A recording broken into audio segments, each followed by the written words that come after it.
एकीकडे मराठवाड्यात आणि जिथे हे हिंदू मुस्लिमचं पेव फुटलंय तिथे अहिल्यानगर शहरातही पुराने थैमान घातलाय. अशात कुणाच्या धर्मावरून भांडणं करायचा विचार येतो तरी कसा?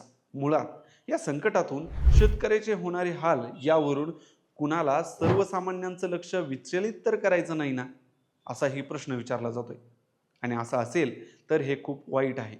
एकीकडे लोक अन्न वाचून घरा वाचून मरत असताना धर्माच्या नावावरून दंगली पेटवल्या जाणार असतील, तेही फक्त राजकारणाची डाळ शिजवण्यासाठी, तर ही अन्नदात्या शेतकऱ्याची सगळ्यात मोठी चेष्टा आहे. तो तडफडतोय, त्याला मदतीची गरज आहे. निसर्गाने यावेळी अधिकचा पाऊस दिलाय. सरकारही आश्वासनांचा पाऊस आणि नुसते मोठमोठे आकडे देते.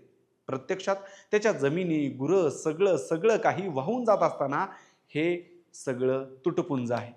त्या शेतकऱ्याची दिवाळी गोड करण्याची स्वप्न दाखवताना त्याला धर्माच्या नावाखाली लढवत ठेवण्याची रणनीती कुणाही राजकीय पांडित्याने किंवा तथाकथित चाणक्याने आखू नये. मराठवाडा रडत असताना त्याचे डोळे पुसायचे सोडून तुम्ही रांगोळ्या कसल्या काढताय? गेल्या निवडणुकीपासून हे धार्मिक ध्रुवीकरणाचं विष अहिल्यानगरमध्ये पेरलं जाते. ते पिढ्यानपिढ्यांचं आयुष्य उद्ध्वस्त करणार आहे. तरुणाईची ऊर्जा चुकीच्या कामासाठी वापरणार आहे. अशाने आपण निसर्गाच्या संकटाला जगातल्या महासत्ता राष्ट्रांना कसं सामोरं जाणार, हाही प्रश्न आहे. आसमानी संकटाने मराठा ओबीसी बघितला नाही, त्याने धनगर किंवा आदिवासी पाहिला नाही, त्याने हिंदू मुस्लिमही पाहिला नाही. पण या भीषण संकटातही आपण हेच करणार असू तर माणूस म्हणून आता आपण एकमेकांना पाहणार आहोत की नाही, हा प्रश्न आहे.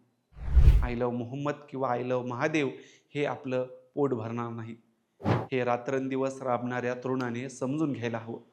आणि दुसऱ्यांचे अजेंडे पूर्ण करण्याचा धंदा सोडून यामागचं राजकारण ओळखायला हवं.